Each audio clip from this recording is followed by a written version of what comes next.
Let's turn to some business news now. And well, Amazon has agreed to buy MGM Studios for just under $8.5 billion. The US tech giant furthering its online streaming ambitions. It will mean it has access to some 4,000 films and 17,000 television shows, a valuable resource as its Amazon Prime competes with Netflix and others in one of the fastest evolving markets.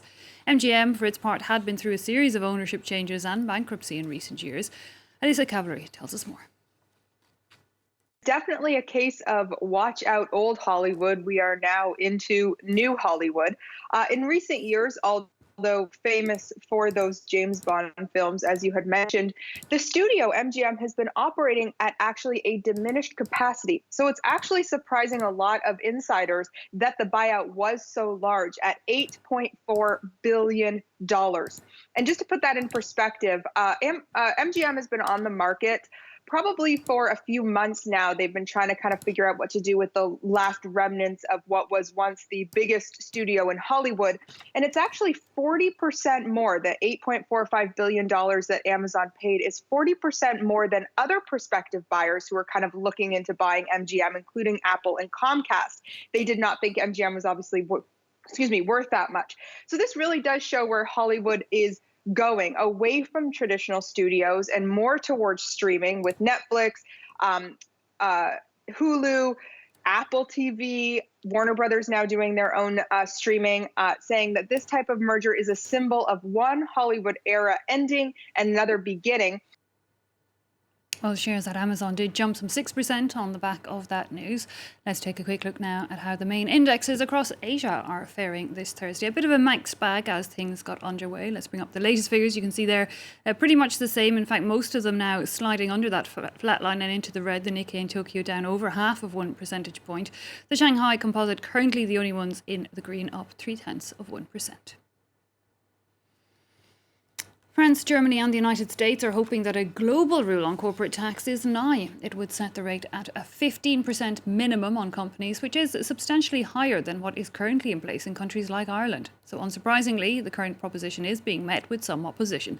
Elaine Gainsford has the details.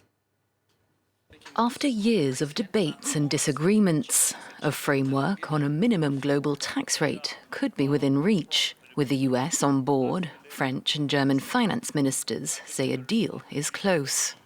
Le changement d'administration avec l'arrivée au pouvoir de M. Biden offre une opportunité historique de rejoindre les positions que nous avons défendues avec l'Allemagne, de rejoindre les positions de l'immense majorité des États européens pour une plus juste taxation internationale. Le Maire and other supporters want to combat tax havens in an increasingly global and digital economy. The working proposal would include a 15% minimum tax rate for corporations, targeting international conglomerates and tech companies like Google, Apple, Facebook and Amazon.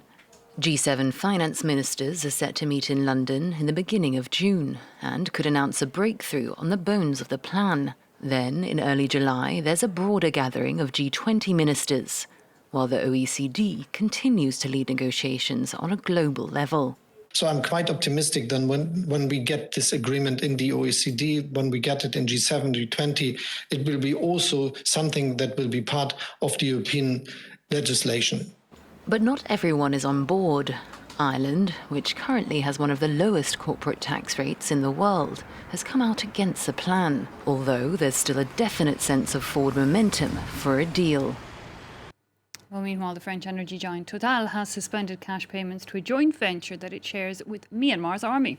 The firm had come under pressure since February's military coup and subsequent deadly violence there. Total and US partner Chevron each hold just under a third of a stake in a project which runs a pipeline between Thailand and an offshore gas field, Yadina. The military-controlled Myanmar oil and gas enterprise owns 15% of that company, generates €1 billion each year from natural gas sales.